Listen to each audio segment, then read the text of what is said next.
Okay. There's the Three of Swords again.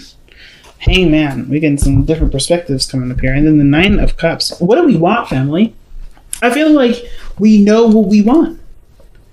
I'm asking this general question just because I think you guys already know what you want. I feel like you guys are open to seeing what you get, but you ultimately know what you want. Usually people don't figure out what you want from them until you finally say it. You're like waiting and seeing and observing, but then when the time is right, you're like, yeah, no, actually I don't care. Goodbye.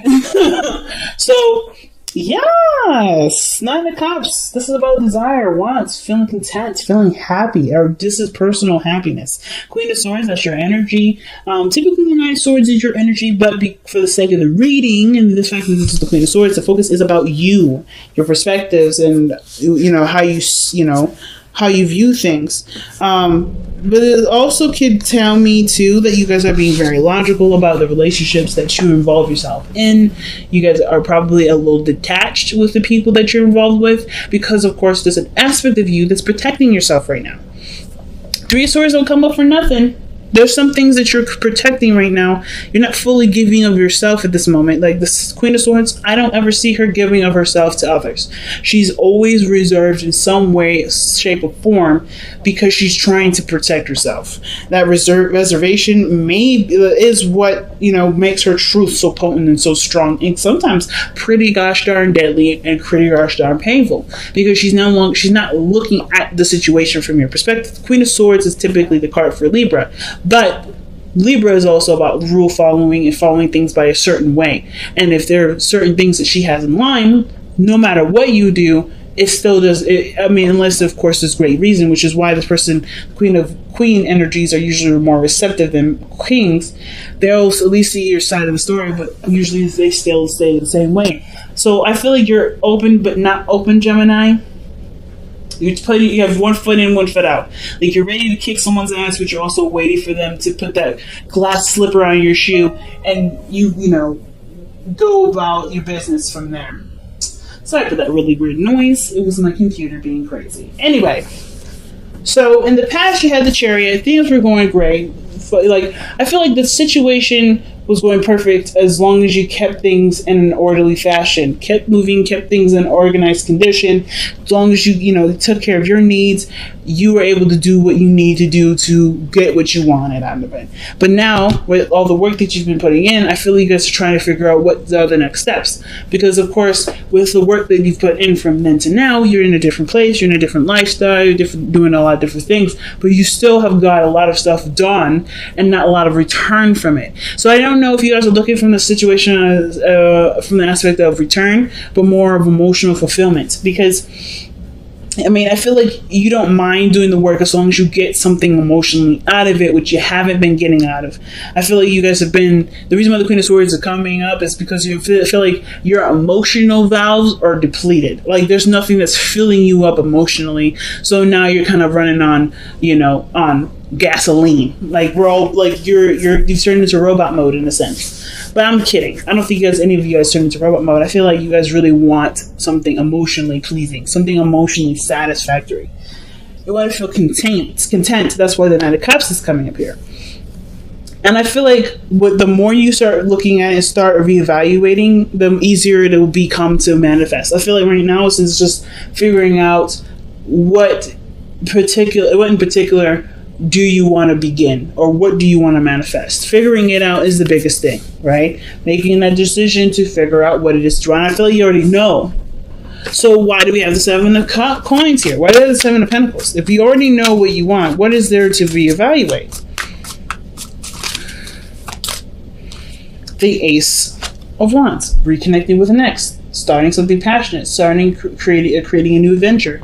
So you're really evaluating either the amount of passion, amount of excitement that you have towards something that you originally wanted to start, or you're reevaluating, getting back together with an ex, sparking something new. You put in a lot of work already when it comes to starting a very passionate lifestyle, but it's still a lot of work and not a lot of return. So it's running a little dry. But I feel like, what about that passionate experience do you want? Right? What kind of passionate experience do you want? Because I feel like it's now detailing what exactly you're actually trying to go towards. You know what I'm saying? Because I feel like you guys have already created some sort of passionate spark, something that really got you going, that began a new journey, but it's not in the area of which you would prefer. So what is it that you prefer? And I feel like once you figure that out, God help y'all. Okay? God help the world, because you're going to be manifesting like nobody's business. Okay? He's like, yeah, I got it now. I'm ready to go. And it starts happening, the magician. So it's just only a matter of time. What area of passion do you want? What part of your life do you want to feel excited for? Or do you want to start building something of great value in? Like, and I know it's not the pace, it's not the Pentacles energy or anything like that, but the Wands energy, that's excitement, it's passion, it's creativity. You know, it's very Leo-like energy. So I love it. Your best path to follow, the best path to follow is the Page of Cups. So the Page of Cups coming up in your best path to follow, it's really what the Page of Cups really means is that, this something that you need to nurture, take time and taking care of. It could be a pet, a companion, an offer for, a connection or communication of some sort of emotional truth, or emotional, desires, or really developing something that you eventually want to have over time, right? So I feel like it's creating either a new dream or going after, or actually nurturing and growing some sort of passion here. Because the Page of Cups, that's someone that has a dream already. And like I said before, I think you already know what you want. But it's like the fire behind it. The work that's necessary to put into it. Do you want to do it? Is that there? Do you have that? Do you want that? Is that aspect right there something that that can lead to what you want? And some of you guys, it could be that you guys actually don't know in what area do you guys want this excitement to be, or this new, passion, this new project to come out of, or this new relationship, how you want this relationship to rekindle, or to be kindled, period. But I feel like if you start somewhere, it'll be a lot easier to pinpoint. So I feel like for a lot of you guys, you kind of have like a prelude to your story. Some of you guys are starting something that's not necessarily very serious, but you've put in a lot of work to at least see what area and what direction do you want to go in, right? What are you trying to achieve? You want a friend, but you want someone that can grow with you and can still keep up with you. I'm thinking of the 3 of Cups, 3 of Swords, and the 8 of Wands. Someone that you could connect with, someone that's your tribe, someone that you mesh with so freaking well, someone that you can enjoy life with, someone that you can overcome pains and shadow selves and shadow growth with, that you can really, really grow with, this person that can trigger you, that help you look at yourself a lot more, but also can still go with the flow, that doesn't stop or get a little crazy when situations start to take a little bit of a different turn, right? They can go with the swing. And I feel like with the Page of Cups is like going for your desire, focusing on what you want, but feeling it for yourself. Do you have all those aspects in yourself? Because the only way for you to manifest whatever it is that you want, Gemini, you have to have that already preset, right? So I feel like with the Page of Cups, it's like, so how do you give yourself this? How do you make yourself feel this way? Do you have something already in progress that you're growing, taking time to build? Is that coming to fruition? Is this are you doing this for yourself in some area? Let's see what additional information we can get with Page of Cups. Page of Cups. Why is Page of Cups coming out for Gemini guys? Maybe it's talking about expressing your love to somebody, extending your feelings out to somebody. Could be. Oh no, probably not. 9 of Swords, 7 of Swords. The 9 of Swords doesn't do anything in secret. He's moving too fast, and he doesn't give a fuck enough to actually be careful in that area, to be more cautious and sneaky.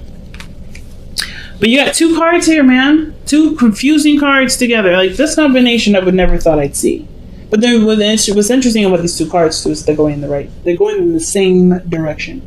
One's more calculated and more scheming, a little more sneaky, not necessarily, open to expressing what they're doing. They're just kind of being like, well, just minding my business, when they're really clearly doing something they probably want to keep to themselves. But the Knight of Swords, he's very vocal. He's very outgoing. He's very like, hey, this is what's happening. This is my truth. Get out of my way if you don't want to hear it. But like, both of these two are not the same in regards to how they deliver the message or how they deliver certain things. Knight of Swords, he will bulldoze you. He will run you over.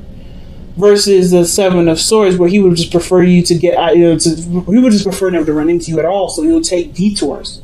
I feel like the Seven of Swords is always that person that will take the detour, do something that's, evasive, they're just trying to get out of Dodge, right? So I kind of feel like what's interesting is that there is a huge amount of risk. This huge amount of risk. Because the Seven of Swords can also indicate risk. So this is just somebody being sneaky and weird. But they have to take a risk about being honest and, forward about what they want. I feel like there may even some sort of passion sparking with somebody, but you put in a lot of the work. And I feel like so ultimately this may be something that you do want, but it does require you to apply yourself. Okay. Wow. Interestingly enough. Interesting reading so far. So your external energy is the Ten of Swords. Something ended, but you put a lot of work into it. Or that something that's coming to an end here. I honestly feel like it's the evaluation process. I'm just going to lay it out there. I feel like it has to do with evaluation. Because just by the Seven of Coins and the Ten of Swords, there's a lot of reviewing. What have you done? How much work have you put in? What's come out of it so far? Something has come out of it. And I feel like it's excitement, it's passion, it's a new inspiration towards something that you may want to go for. But it had to happen from an ending. Or something's coming to an end, which has to do with what you've been working really hard to get inspiration from. Let's see what... Jesus. Ten of Swords and the Lovers. The connection that you have with somebody may be ending here. Or this is an ending, or previous. This is about the ending of some sort of connection between you and a person. This is also your card, Gemini. I don't know why it's not focusing. There we go. But yeah, the Lovers is your card, Gemini. Bouncing. It's not balance of the head and your heart, but it's sometimes seen as a choice.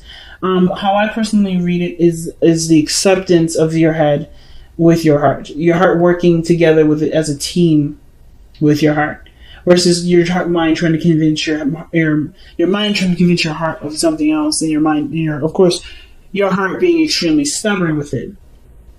I feel like the acceptance portion definitely really says a lot when it comes to the Ten of Swords, because the Ten of Swords, that's a card that does talk about deep acceptance.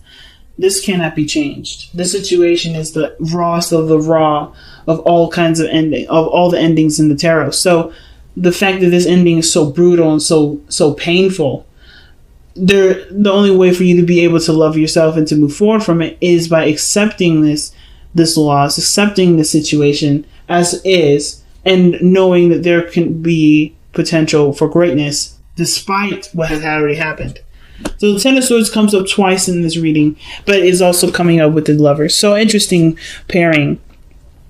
But I kind of feel like for some of you guys, it may have to do with a breakup, with something that's some sort of attachment or some sort of ending with somebody that you had a really close connection with. Really, really close. And then, as a matter of fact, if we look back at the three cards that fell out with the Three of Cups, Three of Swords, that's a connection that's triggering.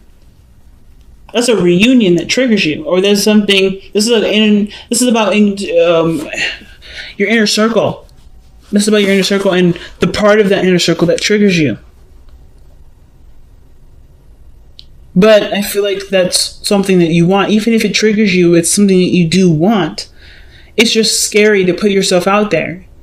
That's the thing. That's why you have the Knight of Swords and the Seven of Swords. Because that really weird tug and pull. Like, I don't want to do this, but I do want to do this. You're reevaluating it because your mind is like, well, I remember what happened last time. But your heart is like, yes, this is it. This is my happiness. Are you going to allow yourself to do it, Gemini, now? Because I think the only thing the Seven of Coins is doing isn't really reevaluating. I feel like it is just I think it's reevaluating in the sense of how to make it successful for you. But I feel like it's also, a way of procrastinating. I think everybody's got a really weird procrastinating energy. But only, of course, right, to protect ourselves, to actually be sure that we can handle this. Because we don't want to hurt. We don't want to feel any pain. But pain also leads to great happiness and to great love. It can lead to those great things, especially with all of that coming to yourself. So the Three of Swords coming up in your hopes and fears. I think you want to overcome the pain that happened here with the Ten of Swords in the past. I feel like there may be something else coming into an end soon with the Ten of Swords and the external energy like this, but it's not necessarily, it's not a new ending. I think it's just looking at what has been over for a while, accepting it, and seeing the potential for greatness. But by changing your perspective with the Hangman and your outcome. So the Three of Swords I really feel like is overcoming the loss, the pain, the triggering emotions, right? Like whether this is a friend or someone that you met that meant dearly to you as a relationship. This is something that you really hope to overcome so that you can be open to seeing the world from a different angle, from a different view, to move forward with your life and know that you have, and know that you'll be okay, because you survived one of the greatest pains in your life. Man, this is pretty deep, Gemini. Was definitely not expecting this type of reading here. So let's see what we got going on for the Power of Surrender cards.